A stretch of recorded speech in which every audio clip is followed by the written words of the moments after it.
అనంతపురం రామ్ నగర్లోని వారి స్వగృహంలో అనారోగ్య కారణాలతో డాక్టర్ రామసుబ్బయ్య పరమపదించగా వారి ఆత్మకు శాంతి చేకూరాలని కోరుతూ అనంతపురం జిల్లా మాజీ సైనికుల సంఘం నివాళులర్పించింది.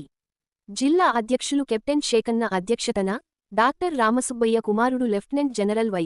మోహన్తో కలిసి వారి నివాసంలో పూలగుచ్చాలతో సంఘ సభ్యులు ఘనంగా నివాళులర్పించారు. ఈ సందర్భంగా సంఘ నాయకులు మాట్లాడుతూ lieutenant general Y. V. K.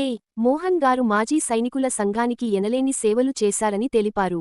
ముఖ్యంగా ఈసీహెచ్ఎస్ పాలీక్లినిక్ స్థలం కొనుగోలు, ఫండ్స్ సమీకరణ, ఈసీహెచ్ఎస్ హాస్పిటల్ శాంక్షన్ కోసం ఢిల్లీలో సేవలో ఉన్న సమయంలో ఉమ్మడి జిల్లా మాజీ సైనికులకు విశేషంగా సహకరించారని గుర్తు చేశారు.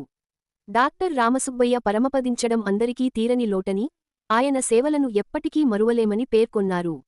ఈ కార్యక్రమంలో ట్రెజరర్ తిమ్మారెడ్డి, రవికుమార్, వెంకట సుబ్బరాజు, కృష్ణ, అబ్దుల్ ఖాదర్, హుసేన్, ప్రసాద్, సిద్ధన్న, బషీర్ అహ్మద్, బండి వెంకటరమణ, పెంచలయ్య, ఈశ్వరయ్య, వెంకట నాయుడు, బాబా, ఇస్మాయిల్ షఫీ, సాదిక్ భాషా, నంజుండయ్య తదితరులు పాల్గొన్నారు.